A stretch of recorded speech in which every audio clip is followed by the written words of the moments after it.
18th, 6 p.m. We'll stand for pledge allegiance.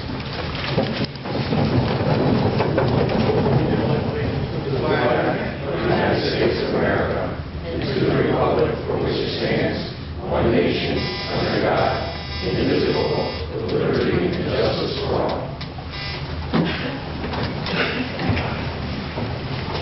Item number 1. To discuss and take any action as necessary regarding the approval of an agreement between the City of Bristol and the Greater Bristol Chamber of Commerce, Incorporated, for marketing and branding services. I have a motion.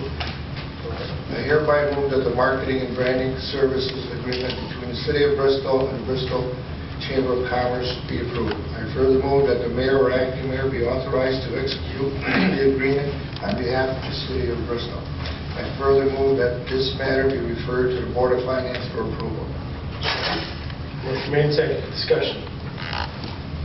Hearing none. All in favor? Aye. Opposed? Motion passes. Item number 2.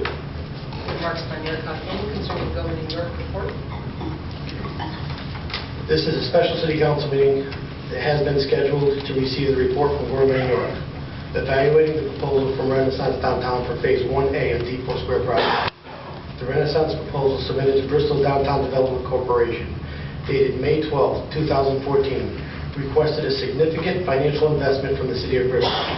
As part of our due diligence review, I felt it was crucial to obtain the individual and independent professional opinion of the proposal. The complete report will be available, if it already isn't, on the city's website, and copies will be available in both libraries as well as the Senior Center. The Goman, New York report is lengthy and contains extensive statistical information. After we have all studied the review, I am sure that there will be many questions. I have scheduled a public information session, tentative September 15th, 7:30 p.m. The authors of this report will be available to answer questions that any citizen may have. We are looking forward to receiving comments from Renaissance Downtown they may have concerning the Goman, New York review. Mike Goman will be present in an overview of his work to date, and I will ask the council members to reserve any questions until the end of this presentation. There will be an executive session at the end of this meeting to discuss Depot Square financial proposal and contract negotiations. No votes will be taken this evening. Item number 3. Item 3.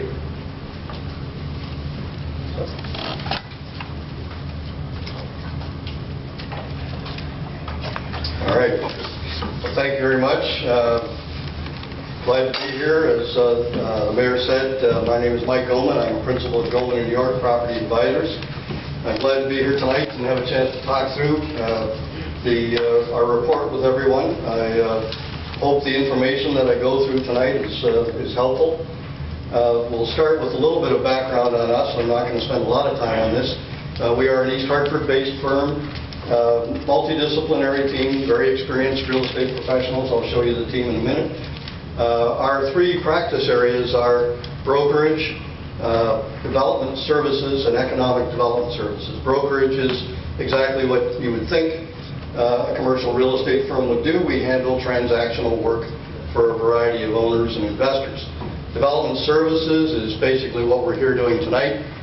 We work on a fee-for-service basis with a lot of property owners or people who are looking at projects, and we help them review and discuss and analyze the viability of a project, and we'll actually help them implement it. The last one is economic development services, and that falls into working with municipalities or state agencies on helping the entity get better at offering economic development opportunities to the broader market. So in the development services arena, this is one example of the kind of work we do. Another example is we do all of the real estate work for Goodwin College. That's master planning of almost 1,000 acres of land on the west side of the river, Connecticut River. Very ambitious plan out of 20 years. We have a number of projects involving reuse, adaptive reuse of older industrial sites, and a variety of other things. But this work that we've done for the tonight's session is a good example of the kind of work. On economic development services, we do the economic development work in this area for the town of Bloomfield. And that means we staff their office and handle business visitation, a lot of different things.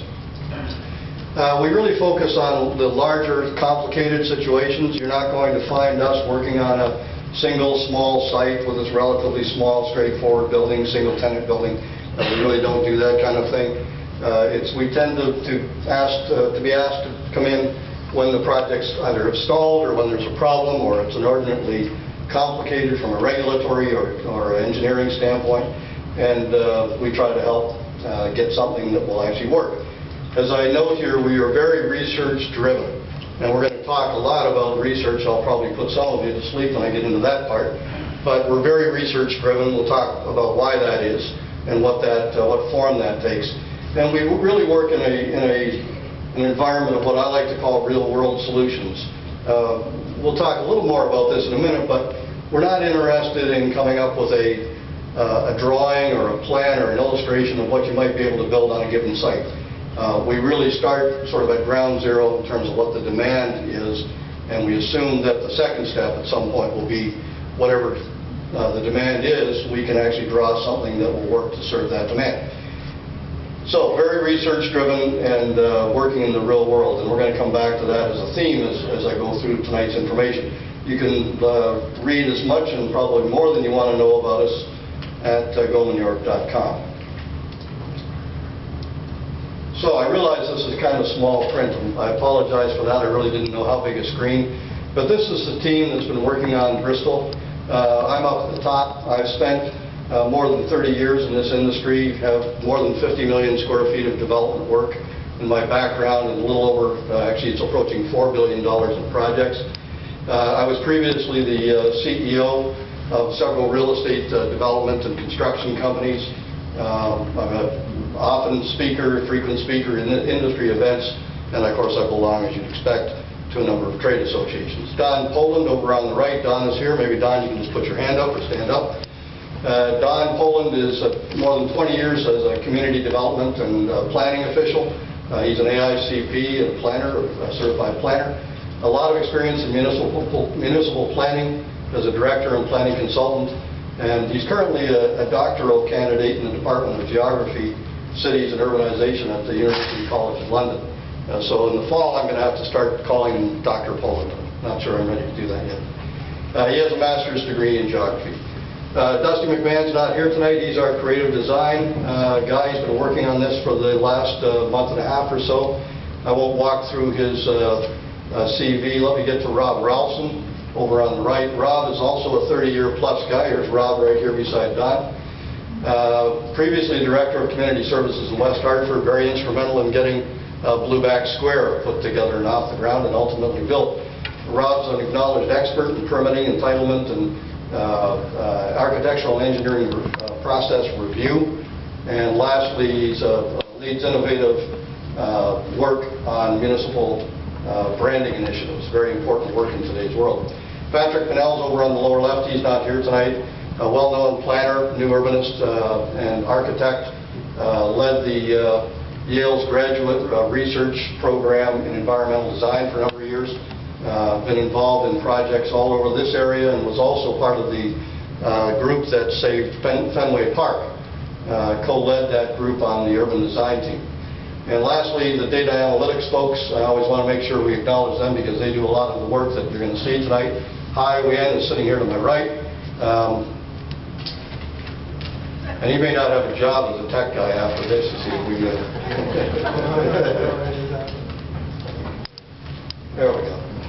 And then the other guys on our team are all data guys. These are the guys that you might run into if you went to Google. They all work in one big office and a bunch of big screens and lean over each other's shoulders looking at things and working out the data analytics for us.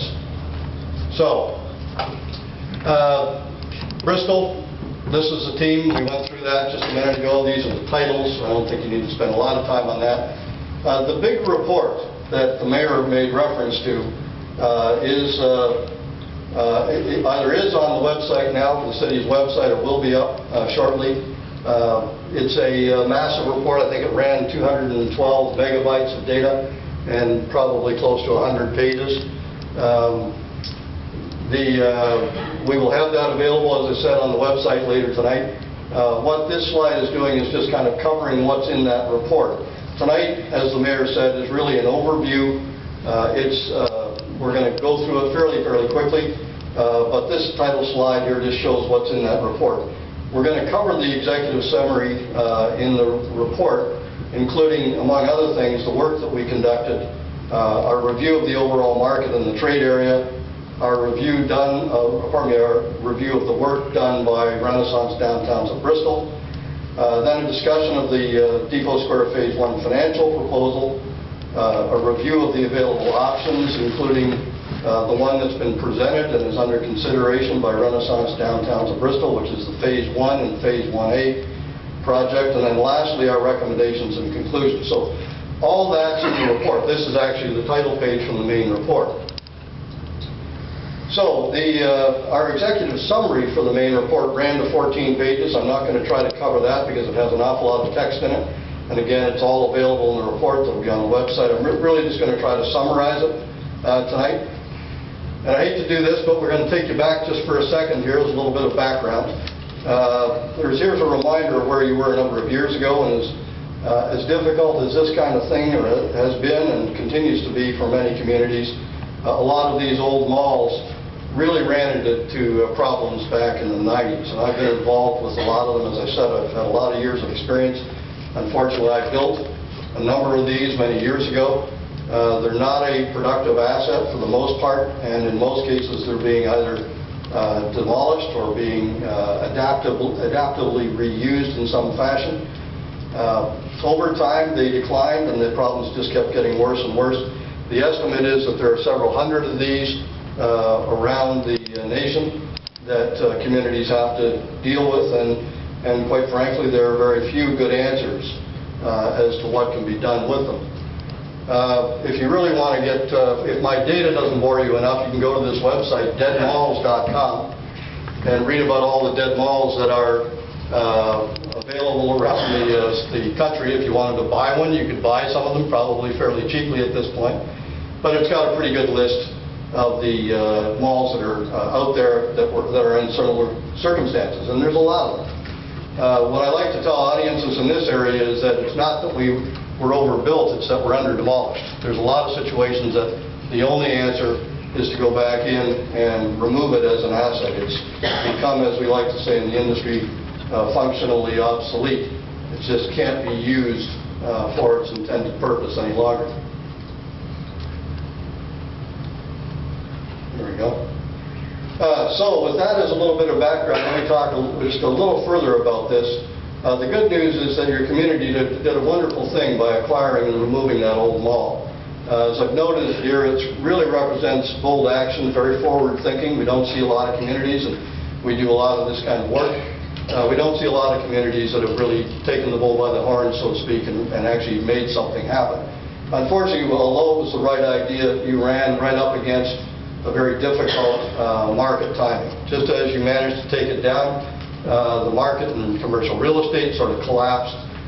Capital dried up, investment capital dried up, tenant interest dried up, it became non-existent. Retail expansion around the country evaporated. The same way we saw major chains that have been doing 500 new stores a year go down to 120 a year. So big change, and unfortunately, like a lot of other owners of this kind of property, you ran right up against that market timing. Nevertheless, it really represents an important strategic investment in your community. The alternative, if you had left it, was probably going to be much worse. So at this point, you've created some wonderful conditions for success with the purchase and demolition of the property. You've gone through a process of getting out there and talking to potential investors. Very important. It's showing that the city is willing to invest seriously in their community, that they're taking development in the community very seriously. And in fact, you've built a lot of community support and enthusiasm around coming up with an answer for the site. One thing that we have noted in our team is that there was universally, with everyone to whom we spoke, there was a clear goal in everybody's mind. As when we were out, we spent a lot of time on the site, we walked around, talked to a lot of people, and just got opinions and so on of what they were thinking. And the thing that came through loud and clear was everyone wants to do what's best for their community of Bristol. So we were engaged to conduct this comprehensive review, as the mayor described, of the work performed by Renaissance, and our primary focus, of course, was on this Depot Square Phase 1 and in fact, Phase 1A proposal. We were asked to provide the City of Bristol with our opinion regarding the sufficiency and accuracy of the work, look at the feasibility of the the financial proposal that was presented, and lastly, we conducted a market and feasibility analysis for the overall trade area in the Bristol market. So it really began, from our standpoint, it really began with a deep dive into a list of documents and information. These are some of that information that we got. Everything from the original RFP through to the response, the appendixes, and the PDA that was eventually developed, and then a lot of information about economic development, planning and zoning, and so on in your community. This is just a short list of some of the information that we went through. As I mentioned in my introduction, I referred to our company as very research-driven, also sort of oriented to the real world, a very strong real-world approach. And I also mentioned that we're not a big fan of starting with drawings. We've all seen projects that start out as great drawings and pictures, and that gets everybody excited. You know, you look at this wonderful color illustration, and you can see yourself in the illustration using the project. And people get excited about that. And there's really nothing wrong with that, except that it's not starting with the demand in the market, and that's really where you need to start. You know, before you decide what this thing should look like, you really need to start with the demand. And the unfortunate part about that methodology, going straight to drawings and do you like this, is this what the community is looking for, is that many of those projects simply never get built. They never see the light of day because they weren't grounded in demand data, the real world, as I like to call it. Our experience has shown that it's much more important to start with an analysis of market demand. Very important to understand what's going on in the market. And we're going to talk about demand in this context, but there's a little more background here on the slide that I've got in front of you. We're very interested in demographics. We're also interested in socioeconomics, and I'm going to explain that in a minute. But one of the comments that we use in our shop is demography is destiny. In other words, if you want to see the future of a given market or trade area, look at what's going on from a demographic standpoint. Demography in this context really includes socioeconomic data, and we'll talk about that, as I said, in a minute. But general trends in the U.S., it's an aging population. That's pretty much the case in all developed countries. The population's just getting older. In New England or the Northeast, we're in a slow growth, no growth economy. The population increases that are projected in the U.S. over the coming years are primarily going to occur as a result of immigration. And increasingly, the U.S. is becoming non-Caucasian. We're seeing more and more communities that have significant majorities, and at some point, especially in some of the southern markets, they'll become minority-majority communities, mostly Hispanic. I spent a lot of time in Houston and Dallas, and I saw that transition occur in those markets. Here in Connecticut, as you'd expect, sort of reflects those overall trends, those overall national trends, including that population growth in the Hispanic market. Let's talk a little more detail, though, about what's going on in the context of this project. The previous slide was really that higher level look at the overall U.S. and Connecticut markets, sort of the macro look, if you will. And that's very helpful. The information is very helpful, but it's really not the local story, and that's what we're going to talk to now. When we look at a project, we always start with a deep dive into what's going on in the local market, and we pull out a lot of characteristics about the local market. Now, I use the term trade area up here, if you'll see in the second line there. So I'm saying in the top, echoing trends of the U.S. and Connecticut, but then I also go on to say that we created 3 trade areas using drive times. And in the case of these drive times, I use 2, 3, and 4-minute drive times. And actually, our data guys, I'm taking credit for all this. We use 2, 3, and 4-minute drive times. So let me back up a little bit. So we've got a couple of geographies here. We've got the U.S. geography. We've got the state of Connecticut geography. We have the geography of Bristol, the boundaries of the city of Bristol overall. But we really need, when you're looking at a real estate project, to drill down to a much more localized level. And depending on what you're talking about putting on a given site, you're going to establish a very specific trade area. And a trade area is really nothing more than saying, what's the area from which we can draw people, potential customers, for whatever we're about to build on this site. And to give you an example, if we were talking about a big warehouse club, big Costco, for example, and you said, what's the trade area for a Costco? Well, the trade area for a Costco, everybody uses, in my world, everybody uses drive times, because that's how we get to where we're going, right? That's how we choose who we're going to do business with. How easy is it for me to get there? So a Costco trade area might be 22, 25 minutes, could be out as far as 40 minutes. So people as far as 40 minutes away, living within that 40-minute drive time trade area, are going to shop at that Costco. Target might be a little less. Target and Walmart might be 20, 22 minutes. And then you start to come down. If you think about Best Buy, might be 12, 15 minutes, something like that. And there's sort of industry standards around this. Home Depot, Lowe's, they tend to be around 12 to 15 minutes. And you can go all the way down the scale to things like a community bank or a Dunkin' Donuts and say, all right, the trade area for that business is really tight. It's a neighborhood. It's only a mile or two away from the bank or the Dunkin' Donuts. So that when we talk about trade areas, it's all driven by drive times. So that's why we use this DTTA that I've got up there. That just stands for drive time trade area. In the case of this site here, we looked at a drive time trade area for rental residential market of 2, 3, and 4 minutes. And if you think of that for a minute, we use about 25 miles an hour as the average speed that somebody's driving. So a 2-minute, drive time is roughly about 8/10 of a mile.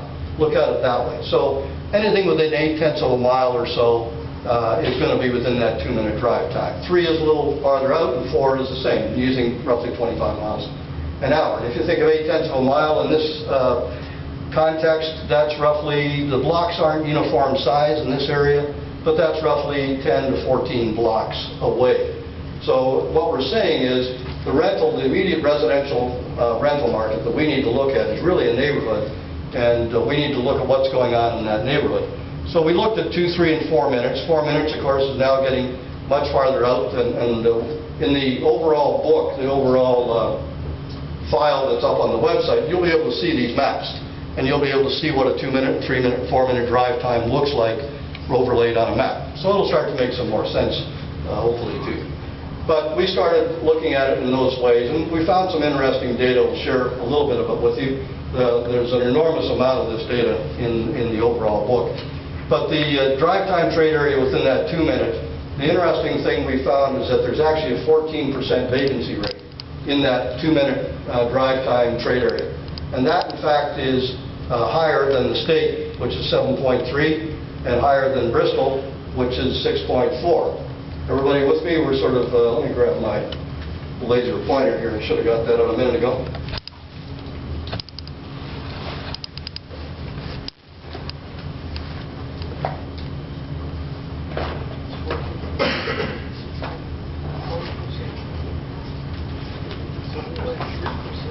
There we go. I knew it was in there somewhere.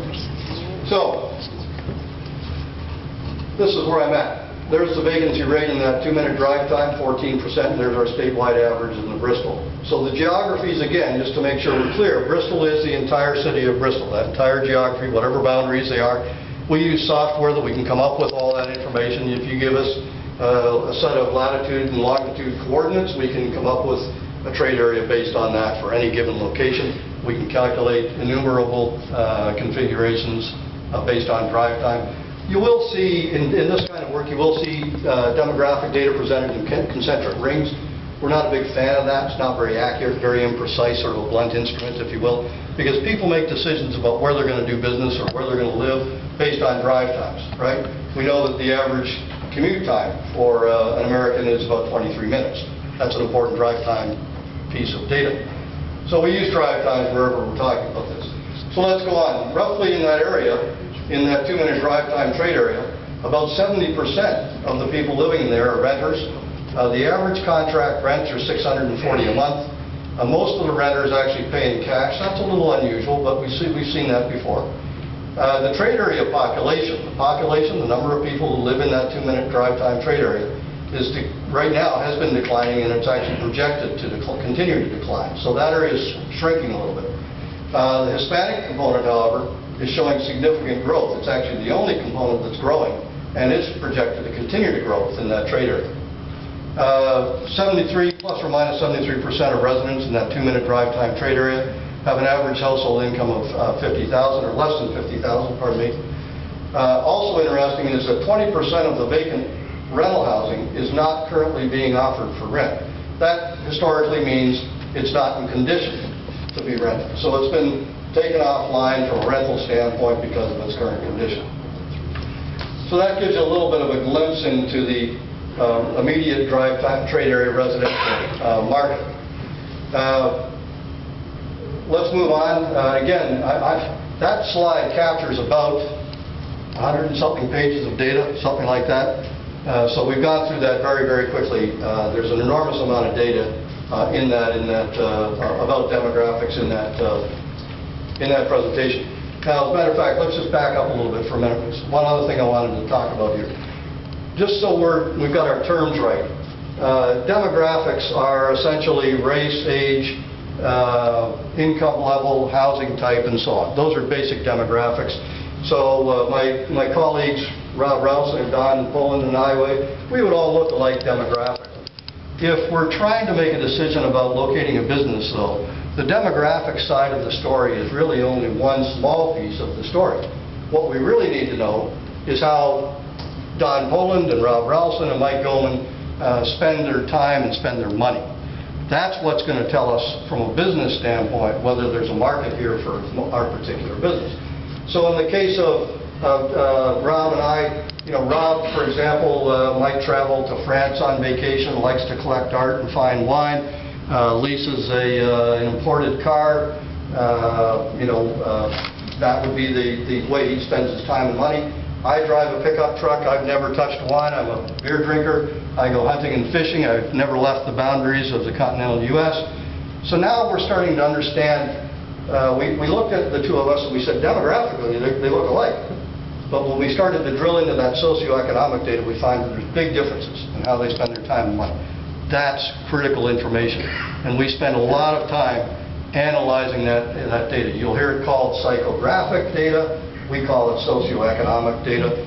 Everything you do from a transaction standpoint is the data about that transaction is collected. It's reported to a couple of data aggregators, and the data aggregators then will tell people like me what's going on economically, not within a given zip code, but right down to your specific block group. So if you want to look at this data, go to esri.com, ESRI.com, and look for Tapestry. That's the product, the socioeconomic data product they sell. That's the product we use. There's 3 great big products out there. We like the Tapestry data. We've historically found it to be a lot more accurate than the other ones.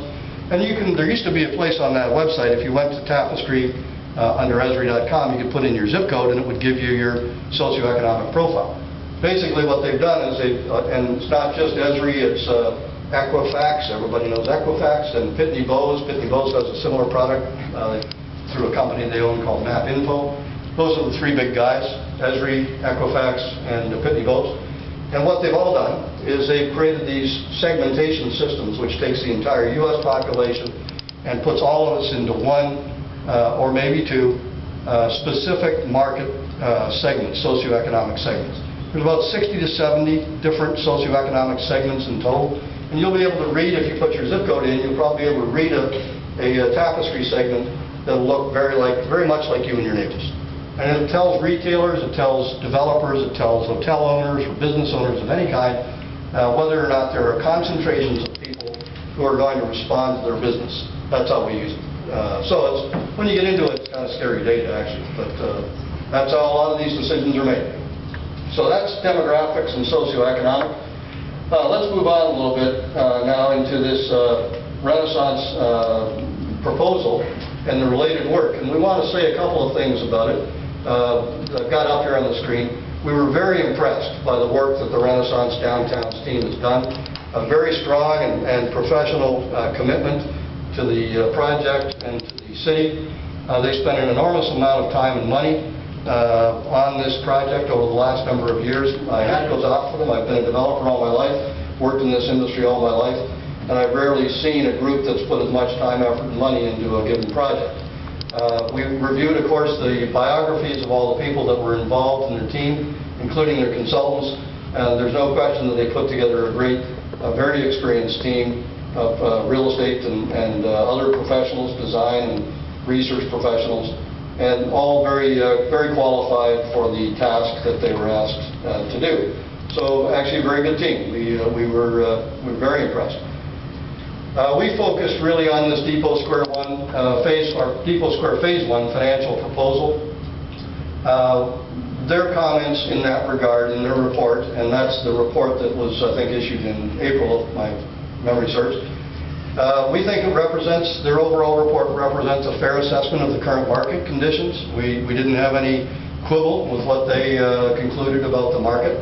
Their construction estimates, we think, reasonably reflect current costs. You know, we had some things where we would probably differ with them on, but pretty close, not materially different.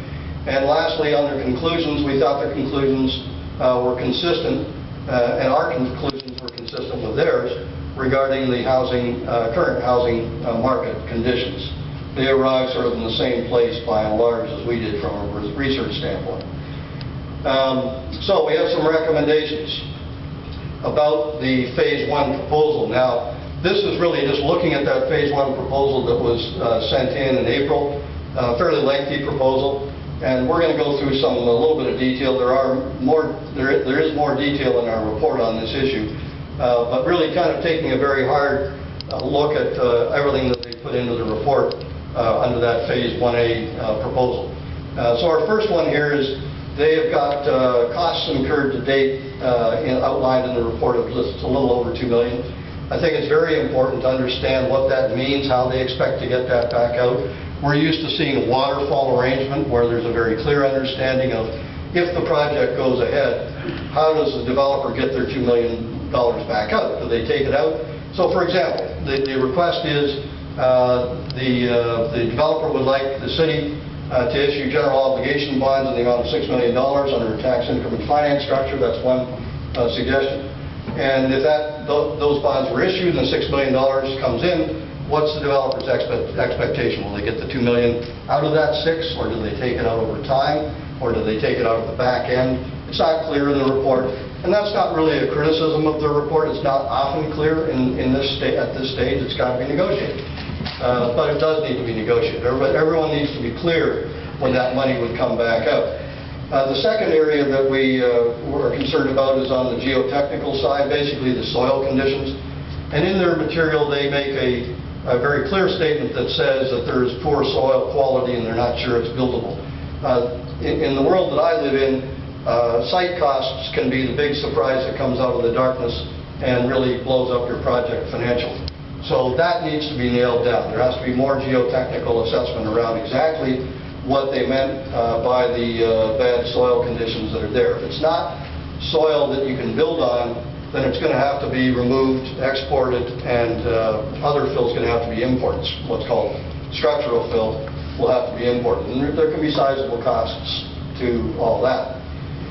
We like to see in any pro forma, and there's a fair bit of financial data in their submittal, but we like to see in their pro forma sort of a matrix for a variety of different things, and I've listed them here in front of you: soft costs, construction costs, growth rates and revenue, interest rates, rental rates, and so on. And what this sensitivity means, the sensitivity matrix means, is really saying, and we'll pick on interest rates, for example. If they budgeted in their numbers that they're going to pay an interest rate, and I've forgotten what they were assuming, but if they budgeted in their numbers an interest rate on the construction loan, for example, let's say 6%, what happens if between now and construction start, which could be a couple of years away at this stage, if rates go up by 2 percentage points? Where do they stand? You know, do their numbers still work?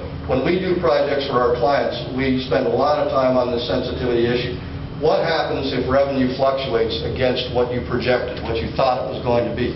What happens if interest rates go up or down against what you thought they were going to be? What if you don't get to the rental rate that you projected?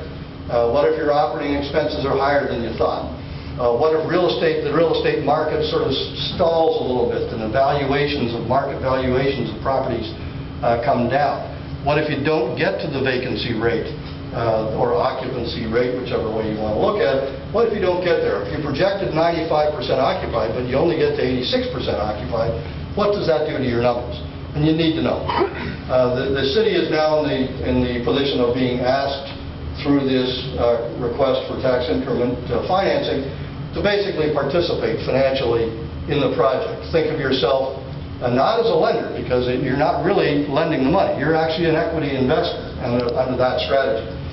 So if you're going to invest, you want to have answers to these kinds of questions. So we'd recommend to the city that the city ask the folks at Renaissance to come up with a little deeper analysis around what happens if some of these things change, what happens if their assumptions are off. And by the way, I can tell you, I've been doing this all my life. I've never had a project come in on the numbers when I first drew the numbers up. Things always change. You know, interest rates go up or down, construction costs, material costs can spike. If you hit it at the wrong time, any number of things. So what else in terms of this Phase 1 proposal? They have an assumption about overall rental residential at $1.85 a square foot in order to make their numbers work. That's what they think they can rent. Now that's $1.85 a square foot per month. So if we run the math, if we use a 600 square foot studio, and that's the second line here, that comes out to about $1,100 in rent a month. And if we look at an 850 square foot one bedroom, that comes out to about $1,500 a month. Let's check the market against those numbers.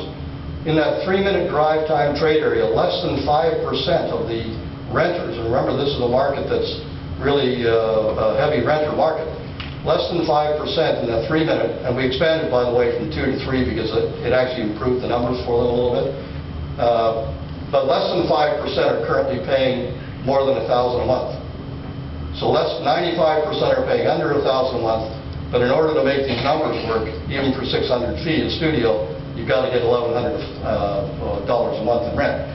58% of that drive time trade area are paying less than $700 a month, and 75% are paying less than $800 a month. So you can see the gap that we're worried about here. If that's the market rents that this whole thing is based on, and these are what's being obtained in the market, you've got a pretty significant gap. It's not a small gap. That's a pretty sizable gap on a percentage basis. So the question is, you know, obviously a new project's probably going to get a premium over existing, and if it's a higher end project, it may attract a higher income client. But that's a big gap. We want to be, we would advise the city to really consider this very, very carefully in that context. That's a big gap to be made up. That $1.85 a foot in the overall market is also just generally worrisome. We don't often see rents quite that high, except in some of the other markets. One of the things that's not in here, but it's in our overall report, is the other issue is that they're carrying 95% occupancy early on, and that's a very high hurdle to get to. The more likely scenario is that they would open up and they might be 30% vacant in the first year. You know, you can't really lease apartments until they're available for occupancy, obviously. Nobody's going to pay you for that. So you can't really effectively start leasing them until they're online, and it's very difficult to get to 95% occupancy in any project in that first year. It's going to take time. You'll lease a few a month, and you might be, on average, say 30% vacant over that first year, 20% over the second, maybe down to 5% in the third. So you've got to run your numbers that way. One of the concerns that we have in that regard is if you add up all of the residential rental projects that are being planned around the Metro Hartford region right now, the number is something in the order of 10,000 new units. Roughly half of those probably will never get built. They just don't make financial sense, and probably just won't get built. But still, that's 5,000 units, new units of housing coming on the market in a market where there is, remember, virtually no population growth.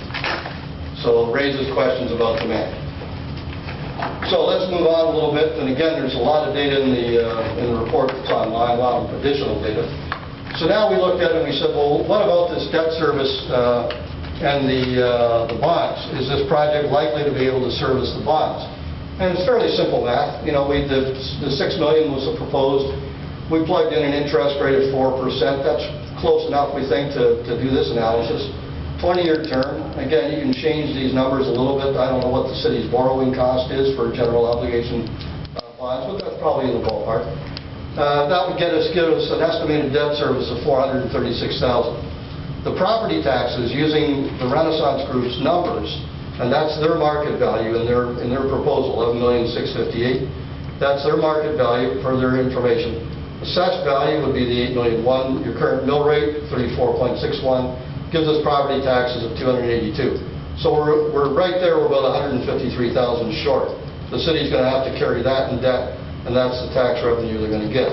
Now, the reason you're doing this is because you want to spur other development in the surrounding area. So how much other development do we have to spur in the surrounding area to cover our $153,000 shortfall?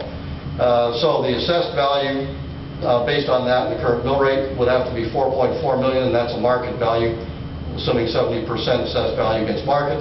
Market value about 6.3. So roughly $6.35 million in additional market value of additional development that would have to be done in the immediate area within that tax increment financing district that's created to generate enough revenue to carry the debt service.